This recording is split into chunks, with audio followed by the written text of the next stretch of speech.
دوبارہ سنیے قرآن اور پھر مزید بات کرتے ہیں. سمجھ میں آیا؟ کیا نقطہ ذہن میں رکھ کر ان آیات پہ غور و فکر کریں گے؟ فوکس کیجئے. سوچنے کا مرکزی نقطہ،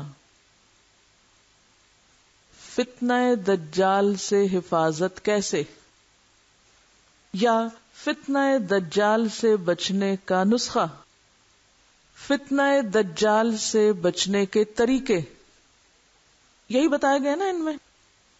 ہمارے پیارے رسول صلی اللہ علیہ وسلم نے بہت پہلے ہمیں ایک بہت راز کی بات بتائی تھی کہ دیکھو لوگو، دنیا میں ایک بہت بڑی مصیبت آنے والی.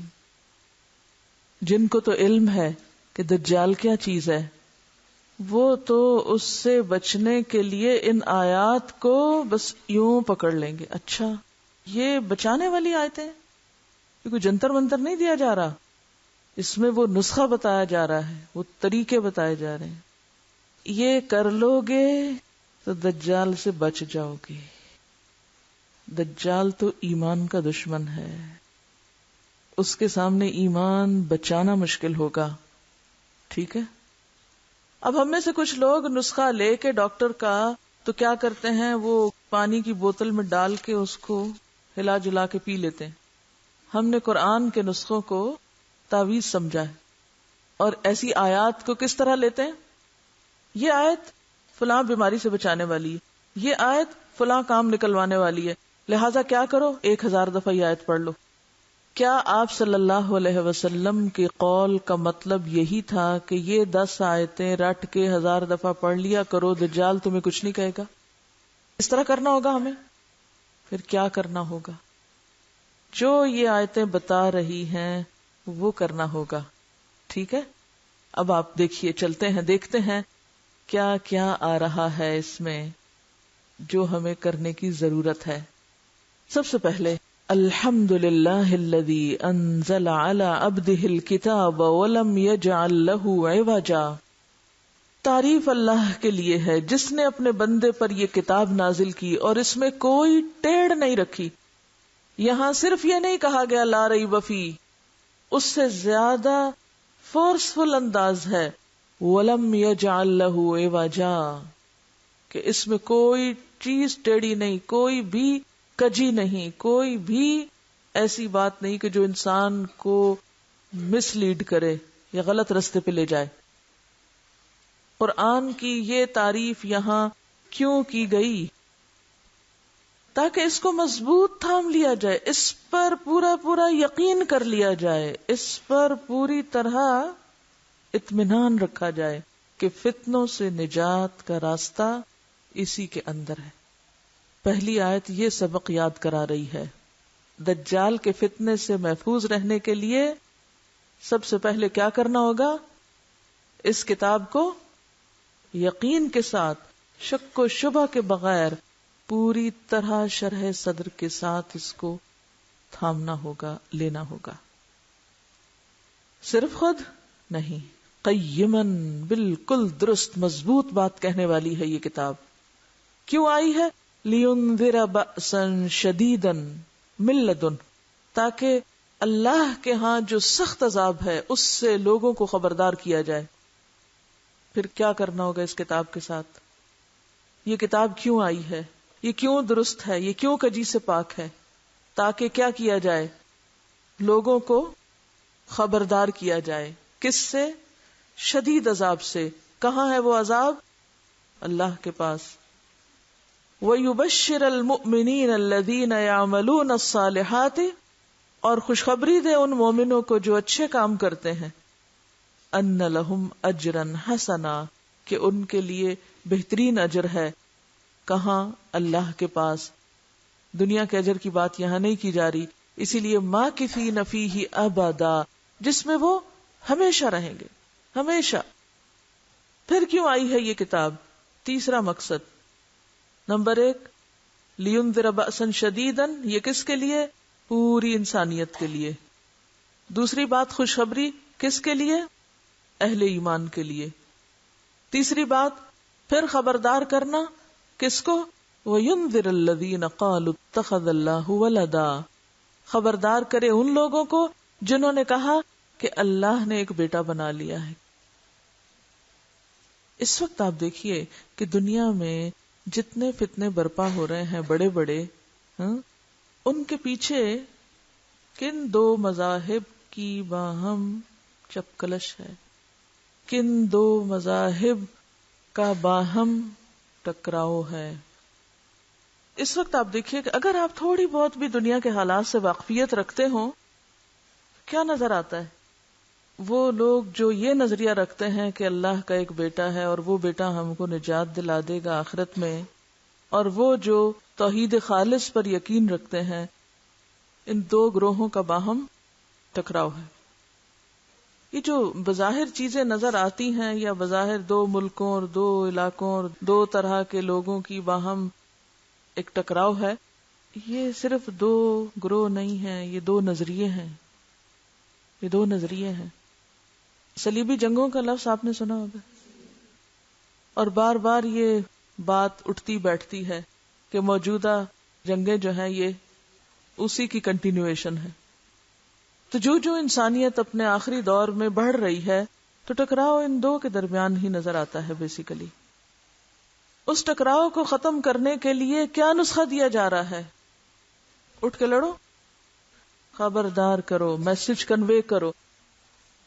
آپ دیکھیے سب سے پہلے پوری انسانیت کے لیے پیغام ہے اس قرآن میں.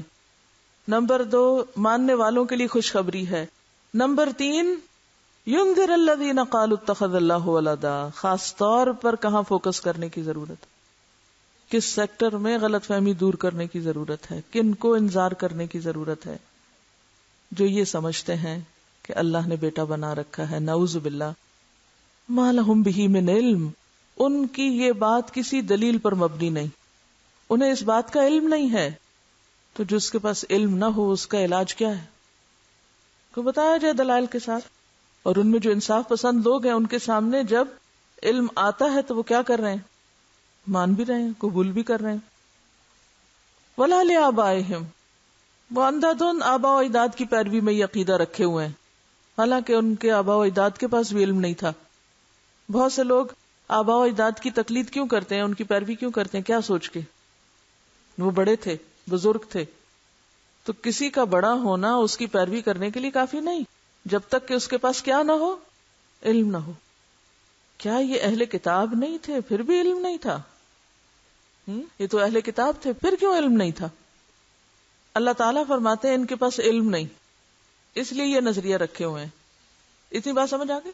کہاں لکھا ما لہم بہ من علم ولا لآبائہم. دوسری طرف قرآن ان کو اہل کتاب کہتا ہے نا، پیپل آف دا بک، کتاب والے ہیں. کتاب بھی ہے، پڑھے لکھے بھی ہیں، پھر بھی علم نہیں. وہ کیوں؟ بنیادی طور پر جو بگاڑ ان کے اندر آیا ہے وہ ان کی ناسمجھی کی وجہ سے آیا ہے. بعض اوقات لوگوں کے پاس علم ہوتا ہے لیکن پھر بھی وہ ناسمجھ ہوتے ہیں نا. اچھا یہ کیا چیز ہوتی ہے؟ یہ کیا چیز ہوتی ہے کہ دلائل ہوتے بھی ہیں، علم ہوتا بھی ہے، پھر بھی لا علم ہوتے ہیں، پڑھ کے بھی ان پڑھ ہوتے ہیں، سمجھ کر بھی نہ سمجھ ہوتے ہیں، جان کر بھی انجان ہوتے ہیں. اصل میں ہوتا پتہ کیا ہے؟ انسان جس گھر میں پیدا ہو جاتا ہے نا، ہم سب کا یہی حال ہے، جہاں ہم پیدا ہو گئے، جس ماحول میں آنکھ کھولی، جس طرح اور لوگ سوچتے ہیں، جیسے اور لوگ چیزوں کو دیکھتے ہیں، ہم بھی کیا کرتے ہیں؟ چیزوں کو اسی نظر سے دیکھنے لگتے. عموماً خاندانوں میں جو عداوتیں، نفرتیں، دشمنیاں وغیرہ ہوتی ہیں تو اس کی کیا وجہ ہوتی ہے؟ ماں باپ دل میں ڈال دیتے ہیں یہ تمہاری پھوپھی نہیں اچھی، وہ تمہاری خالہ نہیں اچھی، وہ فلانا ایسا. بچے سوچتے ہیں؟ نہیں سوچتے. وہ کس کو لے لیتے؟ وہ اسی کو لے لیتے. اچھا جب بڑے ہوتے ہیں اب لاکھ سمجھاؤ وہ اچھی ہیں، وہ کیا کریں گے؟ نہیں وہ نہیں اچھی، میری اماں نے بتایا تھا وہ نہیں اچھی. اور پھر ان کے اوپر ایسا خول چڑھ جاتا ہے کہ جس کی وجہ سے وہ تعصب کا شکار ہو جاتے ہیں. تو جس شخص کے اندر تعصب ہوتا ہے وہی ایسا شخص ہوتا ہے جو پڑھ کے بھی نہ پڑھے، جو جاننے کے باوجود بھی نہ جانے. آپ صلی اللہ علیہ وسلم کا انکار اور آپ کی تعلیمات کا انکار کیا اس بنا پر تھا کہ ان کو پتہ نہیں تھا؟ قرآن کہتا ہے یعرفونہ کما یعرفون ابناءہم. پہچان ہے لیکن تعصب ہے، تو اللہ تعالیٰ کیا فرما رہے ہیں کہ ان کے علماء تو تعصب کا شکار ہے، اور عوام بیچارے ومنہم امیون لا یعلمون الکتاب، ان کے پاس واقعی علم نہیں. تو میجورٹی بغیر علم کے صرف آباء و اجداد کی، بڑوں کی، علماء کی، اکابر کی تقلید میں اندھی چلی جاتی. یہ ہر جگہ ہوتا ہے، یہ صرف وہاں نہیں، ہمارے ہاں بھی یہی کچھ ہے. وہ کہتے ہیں ہمارے ماں باپ کو سمجھ نہیں تھی، ہمارے بزرگوں کو سمجھ نہیں تھی، ہمارے علماء کو سمجھ نہیں تھی. ان باتوں کا سہارا لے کر عموماً انسان حق سے ہٹ جاتا ہے، صحیح رستہ چھوڑ دیتا ہے. بہرحال اللہ تعالیٰ فرما رہے ہیں ما لہم بہ من علم ولا لآبائہم، یہ اور ان کے آباء و اجداد علم پر مبنی بات نہیں کر رہے، محض خواہشات پر مبنی، تعصبات پر مبنی بات کیے چلے جا رہے ہیں. اور ان تعصبات کو کیا چیز توڑ سکتی ہے؟ آخرت کا خوف. اسی لیے قرآن کس لیے آیا ہے کہ وہ کیا کرے؟ لِيُنذِرَ بَأْسًا شَدِيدًا. صرف آخرت کا خوف ایسی چیز ہے جو انسان کے تعصب کو توڑ پھوڑ کے رکھ دیتا ہے. صرف آخرت کا عذاب اور آخرت کا حساب اور انجام ایسی چیز ہے جو انسانوں کو خواہشات سے باہر نکالتا ہے، غفلت سے باہر نکالتا ہے. کبرت کلمۃ تخرج من افواہہم، آنکھیں بند کر کے جو بول بولے چلے جا رہے ہیں، یہ کوئی معمولی بات نہیں، بہت بڑی بات ہے. ان یقولون الا کذبا، یہ محض جھوٹ بول رہے ہیں. علاج کیا ہے؟ وہ تو جھوٹ بول رہے ہیں، وہ تو جان کے بھی انجان ہیں، وہ تو تعصبات کا شکار ہیں، وہ تو ضد برائے ضد میں مبتلا ہیں. کرنا کیا ہے؟ حل کیا ہے؟ اب حل بتایا جا رہا ہے. فَلَعَلَّكَ بَاخِعٌ نَفْسَكَ عَلَىٰ آثَارِهِمْ إِن لَّمْ يُؤْمِنُوا بِهَٰذَا الْحَدِيثِ أَسَفًا. اس درجے پہ آ کے پیغام پہنچانا، یہ ہے کرنے کا کام، یہ ہے دجال کے فتنوں سے بچنے کا نسخہ، یہ ہے حل. فَلَعَلَّكَ بَاخِعٌ نَفْسَكَ عَلَىٰ آثَارِهِمْ، جب تک پیغام پہنچانے والے کے اندر اتنی شدید تڑپ اور اتنی خیرخواہی اور اس درجے کی تکلیف نہیں اٹھتی کہ لوگ عذاب کا شکار ہو جائیں گے، لوگ بھٹک رہے ہیں، لوگ مصیبت میں پڑ رہے ہیں، مجھے اپنی ذمہ داری ادا کرنی ہے، جب تک یہ درد نہیں آئے گا لوگوں کے لیے، اس قرآن کی تعلیم عام نہیں ہو سکتی. یہ کتاب دنیا کے ہر بندے کے ہاتھ تک نہیں پہنچ سکتی، ان کے کانوں تک نہیں پہنچ سکتی. اللہ کے رسول صلی اللہ علیہ وسلم نے اس درجے پہ آ کے کام کیا تھا جب دین پھیلا تھا. آج ہم میں سے کوئی ایک نہیں جو اتنی درد رکھتا ہو کہ لگتا ہے آپ اپنے آپ کو ہلاک کر ڈالیں گے، ختم کر دیں گے. یہ کون سا درجہ ہوتا ہے اپنے آپ کو ہلاک کرنے کا؟ کہ جب انسان کو کیا نہ یاد رہے؟ اپنا آپ بھی یاد نہ رہے. باقی سب کو چھوڑیے، اپنے آپ کو یہاں رکھ کے دیکھیے، کیا میرے اندر انسانیت کے لیے اتنی محبت ہے؟ میں ان کی خاطر خود کو بھول سکتی ہوں یا اپنی خاطر ان کو بھولی ہوئی ہوں؟ دو ہی چیزیں ہو سکتی ہیں نا، یا اپنی خاطر ان کو بھولی ہوئی ہوں یا ان کی خاطر خود کو بھلا رکھا ہے. کہاں کھڑے ہیں آپ؟ فتنہ دجال سے بچنا آسان ہے. آپ سمجھتے ہیں کہ 10 آیتیں رٹ لیں اور نمازوں میں پڑھ لیں اور کبھی کوئی وظیفہ کر لیں اور دجال آئے گا تو وہ ہمیں دیکھ ہی نہیں پائے گا، اس کی آنکھوں پہ پٹی بن جائے گی. یہ مطلب ہے؟ فتنوں سے نکلنے کا راستہ کیا ہے؟ کیا ہے؟ اس کتاب کے ذریعے پیغام عام کرنا، اس کتاب کو عام کرنا، اس کتاب کے ذریعے خبردار کرنا. اور کس چیز سے خبردار کرنا؟ یہ کہو کہ آپ کی صحت خراب ہو جائے گی، آپ دماغی مریض بن جائیں گے اگر آپ نے قرآن نہیں پڑھا، بس یہ مقاصد ہیں؟ نہیں، دنیا نہیں ہے مقصد، آخرت کا عذاب. قرآن صاف کہتا ہے کہ کتاب اس چیز سے خبردار کرنے کے لیے آئی ہے. جو لوگ اندھیرے میں ہیں، آنکھیں بند کیے ہوئے ہیں، غفلت میں دوڑے چلے جا رہے ہیں اور آگے کھڈا اور گرنے لگے، ذرا تھوڑی دیر کے لیے سوچئے، اگر آپ کے سامنے کسی برج پر کوئی شخص تیز گاڑی لے جا رہا ہے اور آپ کو پتہ ہے آگے برج ٹوٹا ہوا ہے، تو آپ کے دل کی کیفیت کیا ہوگی؟ آرام سے بیٹھے رہیں گے، اپنی گاڑی چلاتے رہیں گے، ٹھیک ہے وہ گر جائے مر جائے، میرا کیا، مجھے تو پتا ہے ٹوٹا ہوا ہے، میں تو بچ جاؤں. ایسا کر سکتے ہیں ہم؟ اگر آپ کے سامنے وہ کوئی اوپر سے گر رہا ہو چھت سے، آپ کہ پاگل ہے گرنے دو، میں تو اپنا پڑھ رہا ہوں کتاب، میرے آج کے نفل رہتے ہیں ابھی، اور میرا ابھی آج کا وظیفہ ہی نہیں پورا ہوا. اچھا گرنے دو، میں کیا کروں. ہم یہ طریقہ اختیار کیے ہوئے انسانیت کے ساتھ. ہم کہتے ہیں جہنم میں جاتے ہیں، جائیں جہنم میں پڑھ رہا ہوں، میں اپنا ذکر کر رہا ہوں. آج امت مسلمہ نے اس چیز کو دین بنا رکھا ہے. اپنے حجروں میں، اپنی مسجدوں میں، اپنے مدرسوں میں، اپنے علاقوں میں، اپنے گھروں میں، اپنے شہروں میں امن چین سے بیٹھے ہوئے ہیں. انسانیت اس رستے پہ دوڑ رہی ہے جس کا پل ٹوٹا ہوا اور وہ نیچے گرنے والی ہے، اور ہم میں کوئی تڑپ نہیں. آپ کے سامنے کوئی بچہ کنویں میں جا گرے، کچھ نہیں ہوگا آپ کو، لیکن ہم نے آخرت اس جہنم کے گڑھے کو کنویں سے بھی کم چیز سمجھا ہوا ہے کہ لوگ اپنے غلط عقائد، غلط اعمال، غلط اخلاق کی وجہ سے اس میں گرتے چلے جائیں. ہمارے دل میں کوئی درد ہی نہ اٹھے اور نہ کوئی اٹھتی ہے، اور اگر کوئی اٹھنے لگے تو کہیں اتنے بھی ٹو مچ نہیں کرو، تھوڑا تھوڑا کرو، کیا ہوا؟ کیونکہ ہم نے اس دنیا کو گھر بنا لیا نا. ہم سمجھتے ہیں ساری کامیابی یہاں کی کامیابی، وہ بھول گئے ہیں کہ وہاں بھی کچھ پوچھ گچھ ہوگی.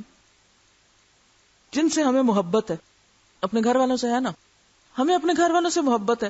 اگر ہمارے گھر والوں میں سے خدا نہ خواستہ کسی کو چھوٹا سا بھی کوئی نقصان ہو جائے، ان کا ایکسیڈنٹ ہو جائے، آپ یہاں بیٹھے ہوئے ہیں، اتنے میں کوئی آ کے آپ کو بتاتا ہے تمہیں پتہ ہے وہ تمہارا بھائی ایکسیڈنٹ میں فوت ہو گیا، کیسی تکلیف اٹھے گی.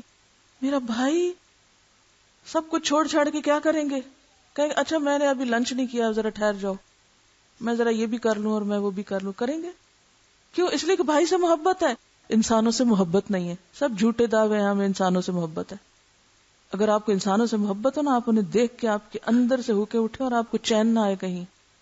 ہمیں کوئی محبت نہیں انسانوں سے، اسی لیے تو چھوٹی چھوٹی بات پہ جھگڑنے بیٹھ جاتے ہیں، چھوٹی چھوٹی باتوں پہ غیر ضروری چیزوں میں جا پھنستے اور الجھتے ہیں. جو کرنے کا کام ہے وہ آنکھوں سے اوجھل ہے، وہ اپنی رعایت کے مطابق کرنا چاہتے ہیں.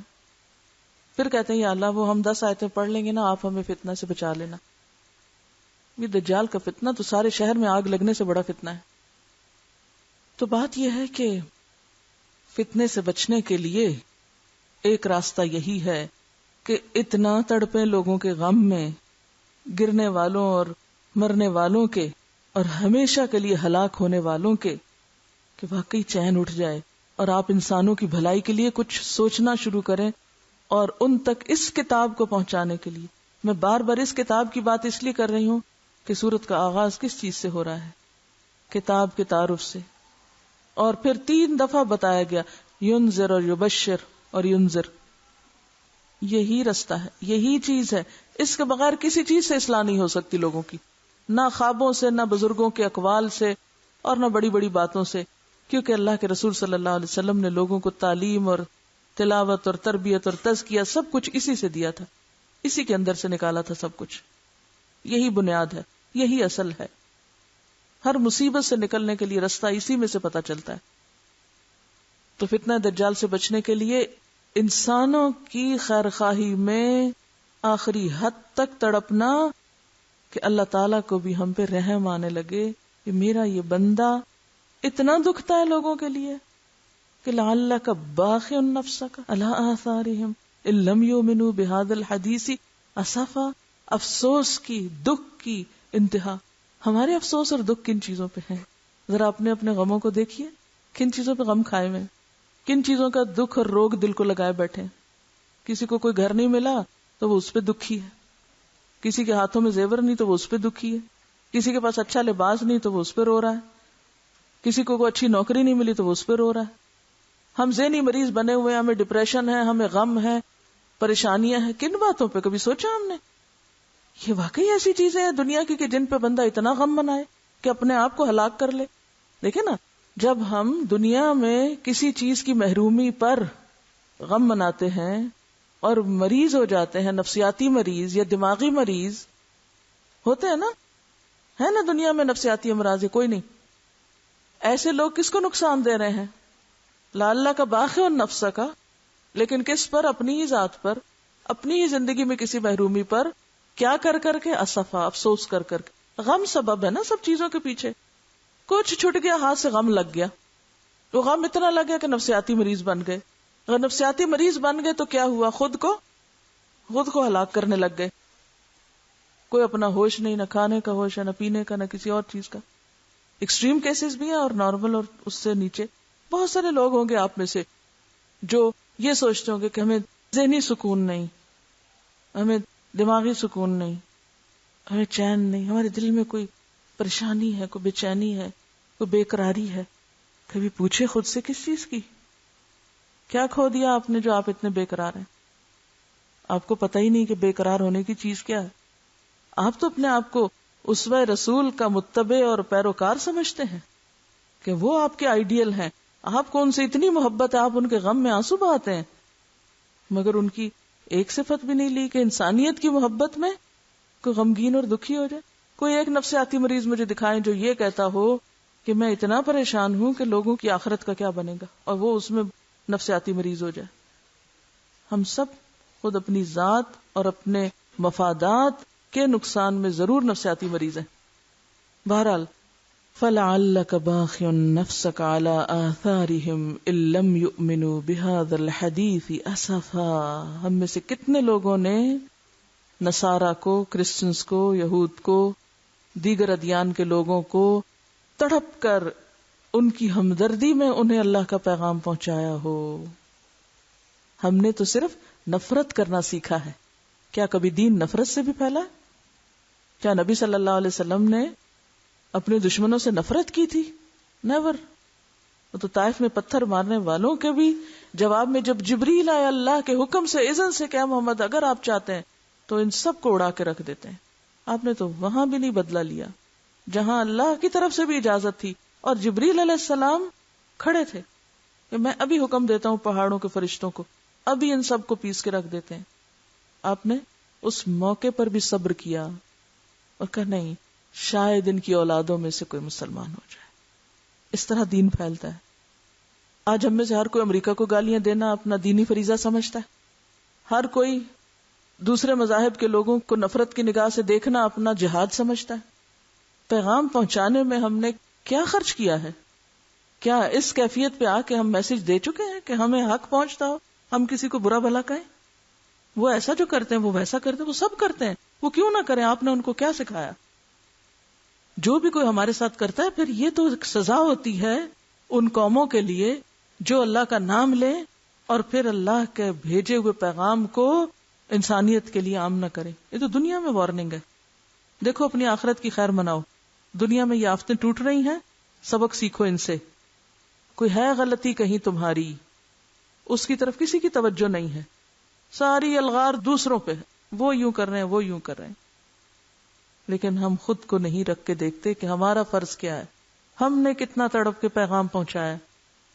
پھر اللہ تعالیٰ فرماتے ہیں ٹھیک ہے، وجہ کیا ہے؟ ایسا نہ کرنے کی عام طور پہ وجہ کیا ہوتی ہے؟ ہم یہ سب کچھ کیوں نہیں کر رہے؟ کیونکہ ہم نے دنیا سے دل لگا لیا. ہم نے کیا کر لیا؟ دنیا سے دل لگا لیا. دنیا سے دل لگانے والوں کو بتایا جا رہا ہے کہ انا جعلنا ما علی الارض زینۃ لها لنبلوہم ایہم احسن عملا، کہ ہم نے اس زمین پر جو کچھ بھی بنایا ہے یہ اس کی رونق ہے.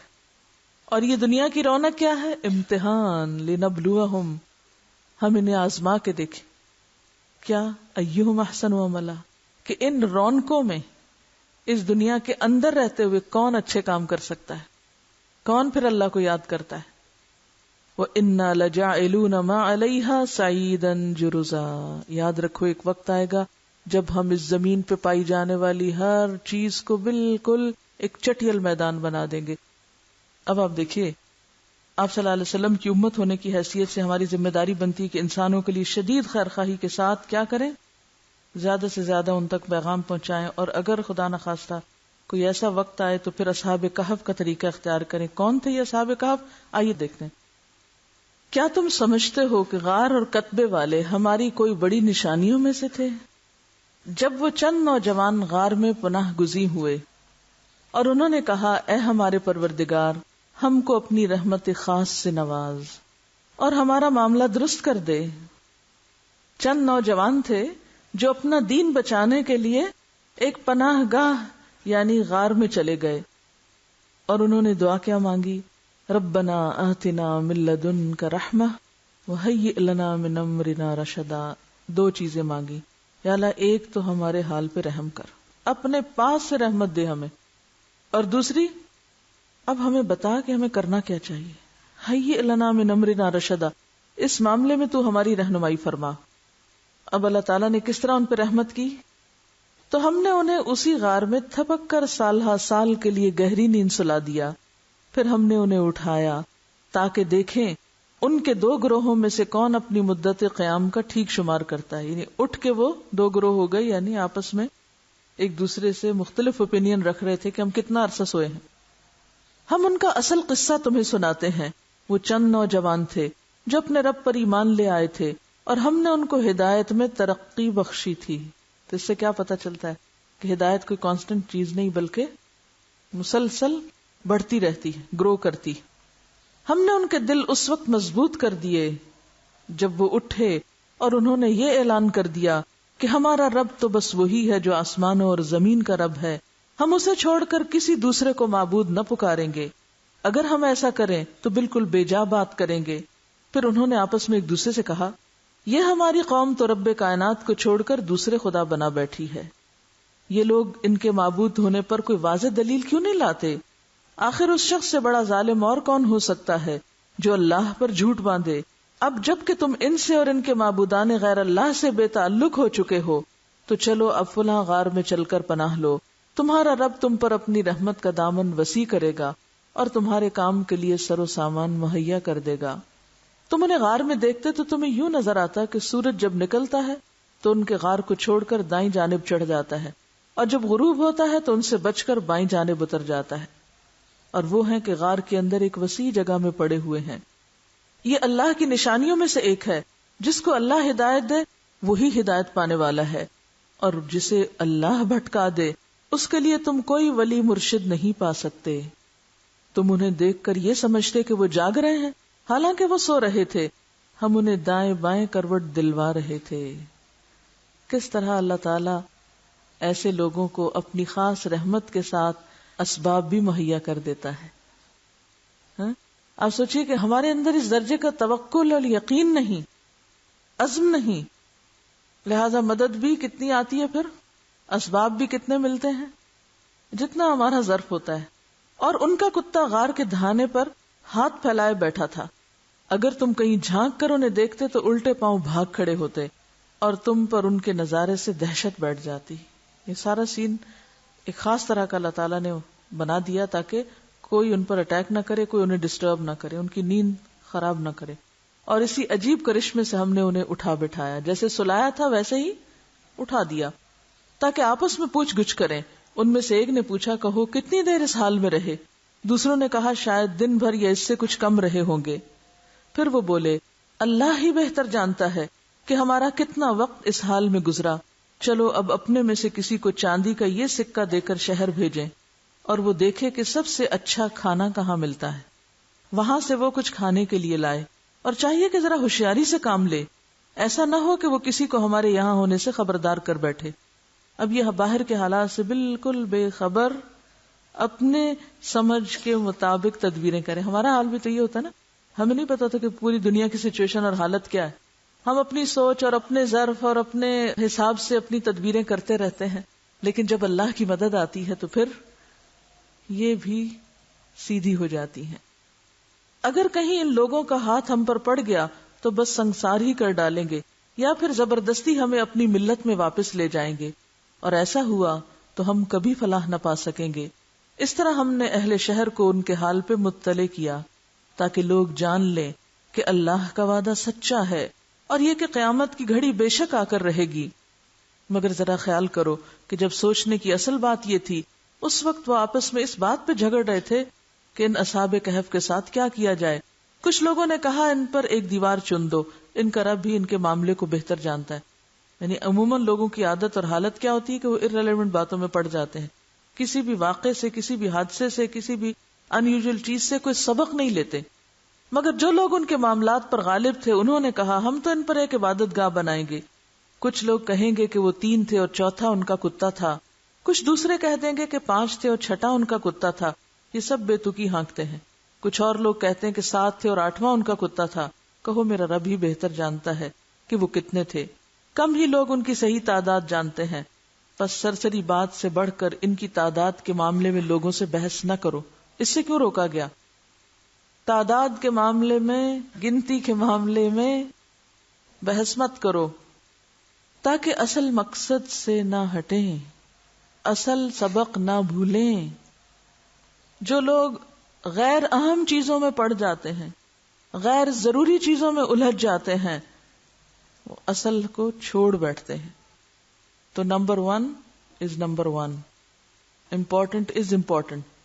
اور ہم کیا کرتے ہیں؟ ان امپورٹنٹ از امپورٹنٹ، اور ان امپورٹنٹ بیکمس امپورٹنٹ. تو ہمیں اہم کو ہی اہم رکھنا ہے.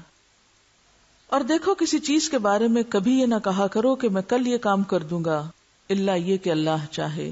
اگر بھولے سے ایسی بات زبان سے نکل جائے تو فوراً اپنے رب کو یاد کرو اور کہو امید ہے کہ میرا رب اس معاملے میں رشد سے قریب تر بات کی طرف میری رہنمائی فرما دے گا. اور وہ اپنے غار میں 300 سال رہے، اور کچھ لوگ مدت کے شمار میں 9 سال اور بڑھ گئے. تم کہو اللہ ان کے قیام کی مدت زیادہ جانتا ہے. آسمانوں اور زمین کے سب پوشیدہ احوال اسی کو معلوم ہے.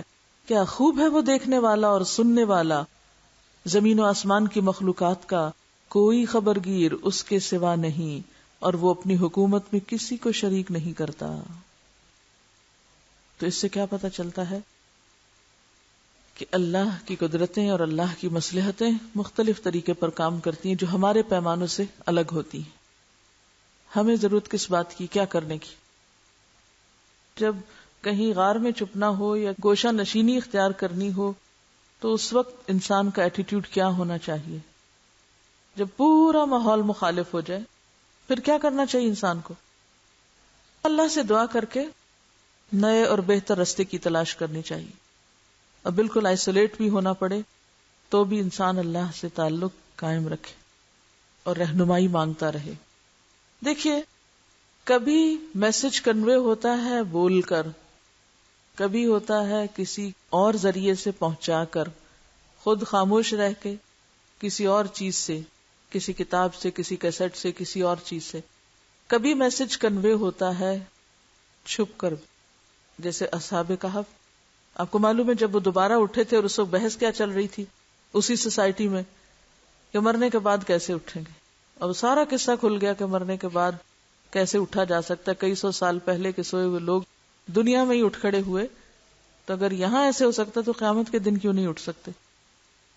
اصل میں ہم اس وقت شکست کھاتے ہیں، مشکل میں پڑتے ہیں اور کچھ نہیں کر پاتے جب ہم کسی بھی کام کے کرنے کا بس ایک ہی طریقہ اپنا لیتے ہیں اور دوسرے کو حرام کر لیتے ہیں اپنے اوپر. جب ہم ریجڈ ہو جاتے ہیں، جب ہم صرف ٹنل ویژن رکھتے ہیں. ٹنل ویژن کیا ہوتا ہے؟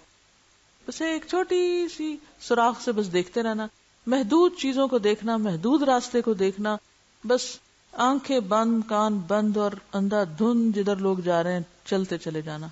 یہ نہ سوچنا ضرورت کس بات کی ہے. اب آپ دیکھیے، ام حسبت ان اصحاب الکہف والرقیم کانوا من آیاتنا عجبا، کیا تم سمجھتے ہو کہ غار والے اور کتبے والے ہماری عجیب نشانیوں میں سے تھے؟ اذ اوى الفتیۃ الی الکہف، وہ تو چند نوجوان تھے جنہوں نے ایک غار میں پناہ لی تھی. فتیہ، نوجوان. کیا کہتے ہوئے؟ فقالوا، کہنے لگے، ربنا آتنا من لدنک رحمہ، اللہ تو ہمیں اپنی رحمت سے راہ دکھا، ہمیں تو اپنی رحمت سے نواز، اپنے پاس سے رحمت دے دے. کتنی تڑپ ہے اس دعا میں. وَهَيِّئْ لَنَا مِنْ أَمْرِنَا رَشَدًا، اور ہمیں ہمارے اس معاملے میں راستہ دکھا دے. یہ تو اتنے اندھے فتنے ہیں کہ ہمیں نہیں پتہ چل رہا ہمیں کیا کرنا چاہیے. لہذا ہم مقابلے سے اب باز آئے. اب یہ شدید ترین فتنوں کی بات ہے. پہلی سٹیج جس میں دعوت قرآن دی جائے گی وہ کم فتنوں کا دور ہے.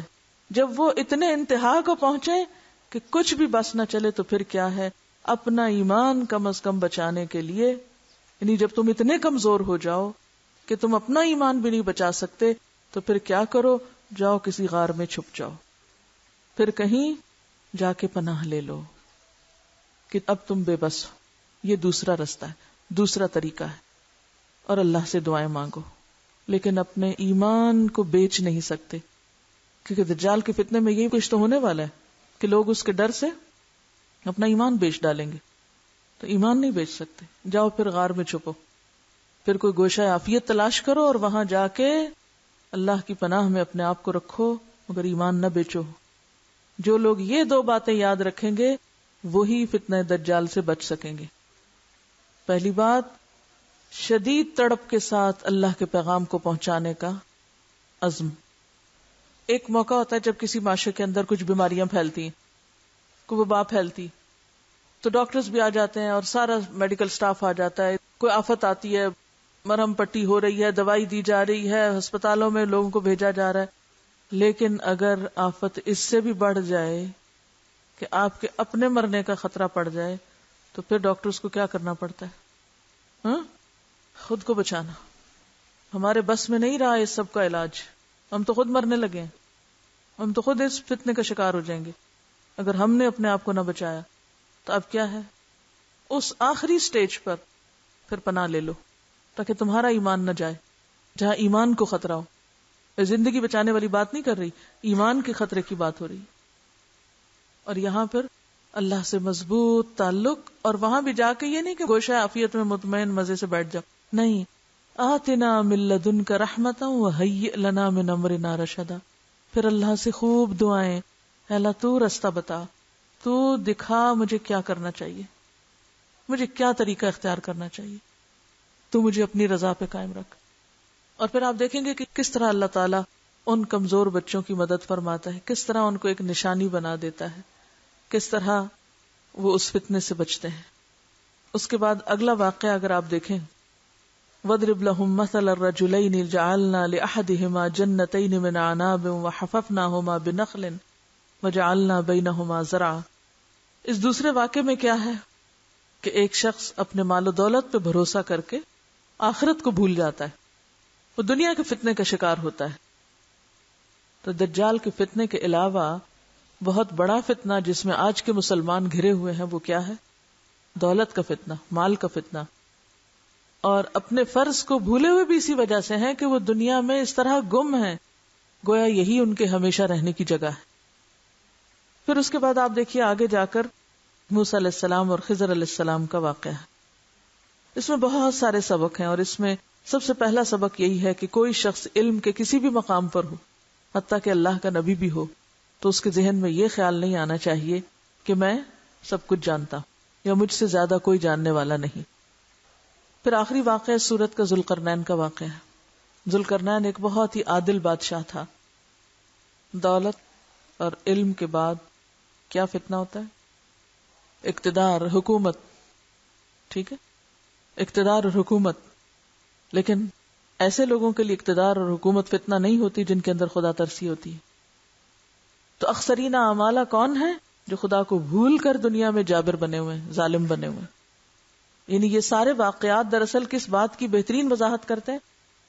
هل ننبئکم بالاخسرین اعمالا، کہ سب سے زیادہ خسارے میں کون ہے، نقصان کن کا ہے؟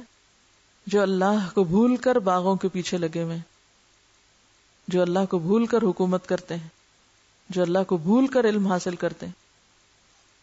جب تک ان سب چیزوں کے اندر خدا کی یاد ہو، جب ان سب چیزوں کے پیچھے ایک مقصد ہو اور صبر کے ساتھ یہ سب کچھ حاصل کیا جائے اور حلال طریقوں سے حاصل کیا جائے اور جائز طریقوں سے اور حق کے ساتھ ان چیزوں کا استعمال کیا جائے تو یہ سب کچھ عبادت بن جاتا ہے.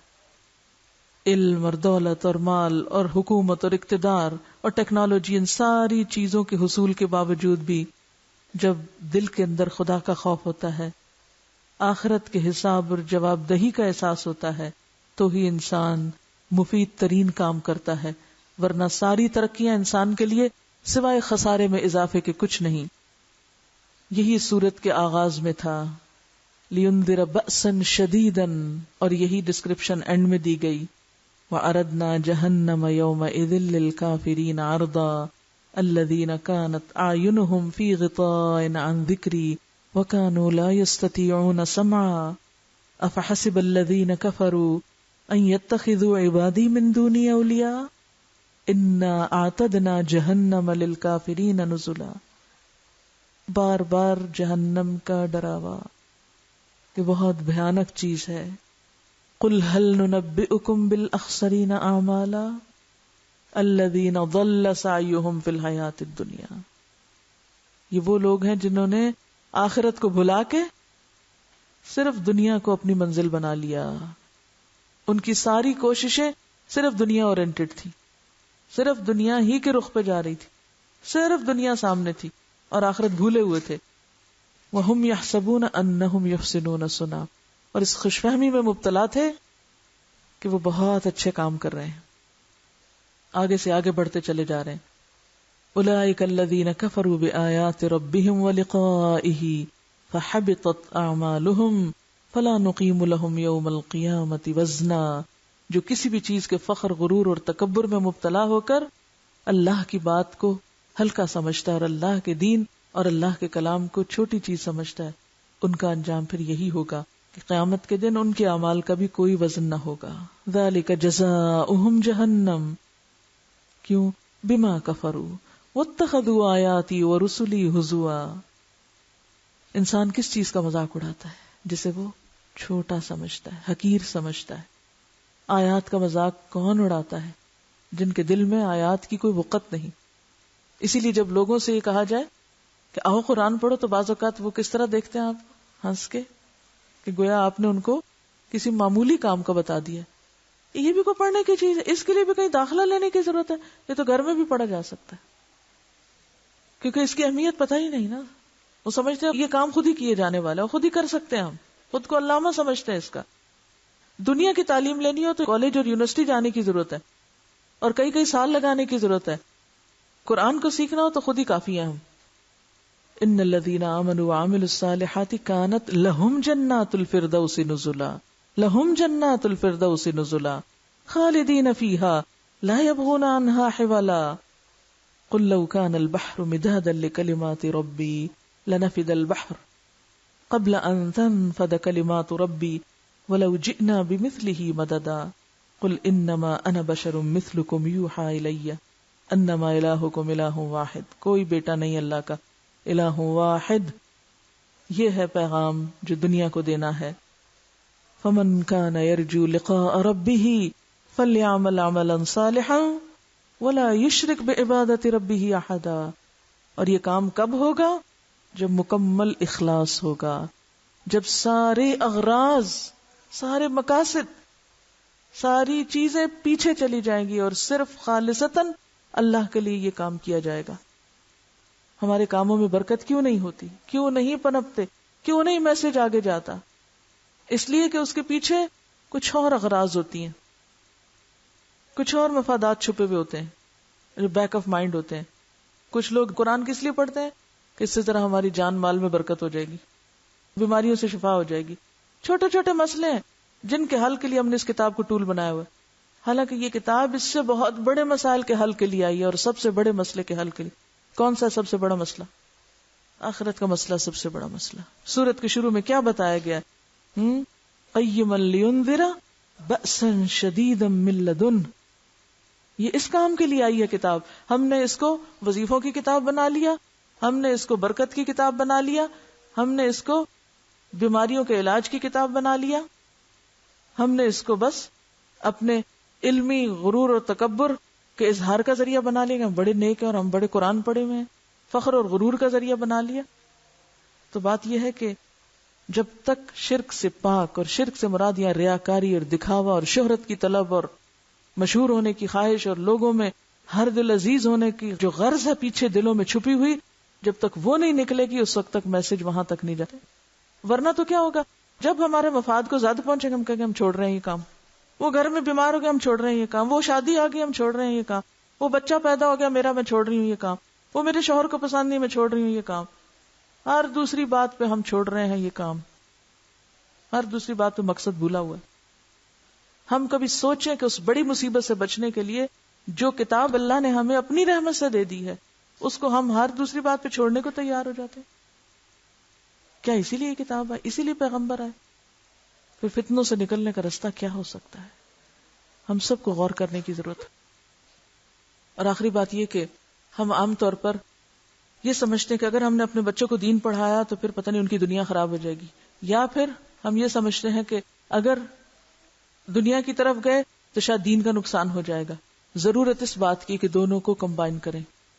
سب ماؤں کے اوپر فرض ہے، لازم ہے کہ وہ دنیا کی تعلیم کے ساتھ ساتھ بچوں کے زندگی کا کچھ حصہ یا کچھ وقت ضرور اس کام کے لیے مقرر کریں کہ لِيُنذِرَ بَأْسًا شَدِيدًا، قرآن میں اللہ تعالیٰ کیا فرماتے ہیں؟ یا ایھا الذین آمنوا قوا انفسکم واہلیکم نارا، اے لوگو جو ایمان لائے ہو، اپنے آپ کو اور اپنے گھر والوں کو کس سے بچاؤ؟ آگ سے بچاؤ، آگ سے بچاؤ. یہ ہم سب پر فرض ہے، لازم ہے. کس کو کہا جا رہا ہے؟ یہ کس کو کہا جا رہا ہے؟ کافروں کو کہا جا رہا ہے اپنے آپ کو آگ سے بچاؤ. ایمان والوں سے کہا جا رہا ہے کہ اپنے آپ کو آگ سے بچاؤ، اور صرف اپنے آپ کو نہیں، اپنے بچوں کو بھی بچاؤ. اور یقین کیجئے کہ یہ نہیں ہو سکتا کہ اگر آپ کے بچے قرآن پڑھیں گے یا دین پڑھیں گے تو وہ دنیا میں پیچھے رہ جائیں گے. نہیں رہیں گے، کیونکہ ہم بچوں کو کمپٹیشن پہ رکھتے ہیں. کس کے؟ صرف دنیا کے. وہ فلاں بچہ اس یونیورسٹی میں پہنچ گیا، فلاں بچہ اس مقام پہ پہنچ گیا، میرا بچہ دنیا میں پیچھے رہ گیا ہے، لہٰذا مجھے اسے دنیا میں سب سے آگے لے کے جانا ہے. تھوڑی دیر کے لیے سوچیں کہ اس کی آخرت کے لیے بھی تھوڑا سا وقت اگر آپ قربان کر دیں گے تو جو وہ پیچھے رہے گا اس سے کہیں آگے بھی جا سکتا ہے. لیکن ہم اس قربانی کے لیے تیار نہیں جو تھوڑی سی بھی ہو سکتی ہے.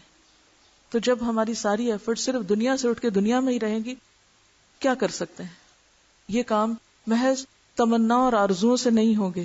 اس کے لیے قربانی کرنی پڑے گی، تڑپنا پڑے گا، اور اپنے ساتھ اپنے گھر والوں اور باقی لوگوں کو بھی لے کے. اور صرف گھر والے نہیں، یہ تو پہلا سٹیپ ہے. ہمارے لیے تو کیا حکم ہے؟ ساری انسانیت، اور انسانیت میں سے خصوصاً ان لوگوں کو جنہوں نے اس وقت اللہ کا بیٹا بنا رکھا ہے اور اس غلط عقیدے کی بنیاد پر ایک دشمنی پال رکھی ہے ایک سچائی سے. ان کی اصلاح علمی کو دور کیا جائے اور دین کی طرف ان کو لایا جائے.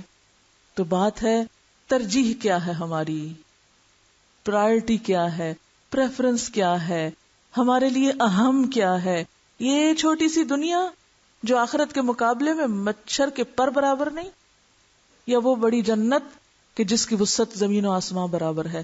یہ ہر ایک کو اللہ نے عقل اور دماغ دیا. خود سوچیے اور فیصلہ کیجیے. دنیا کے لیے بھی کام کیجیے، لیکن اتنا جتنا اس میں رہنا ہے آپ نے، جتنے دن کے لیے یہ چاہیے آپ کو. اور آخرت کے لیے بھی تڑپیے جہاں آپ کو ہمیشہ رہنا ہے. اللہ تعالی ہمیں یہ بیلنس قائم کرنا سکھا دے اور اعتدال کی زندگی دے کہ ہم نہ دنیا سے غافل ہوں اور نہ اپنی آخرت کو بھولیں.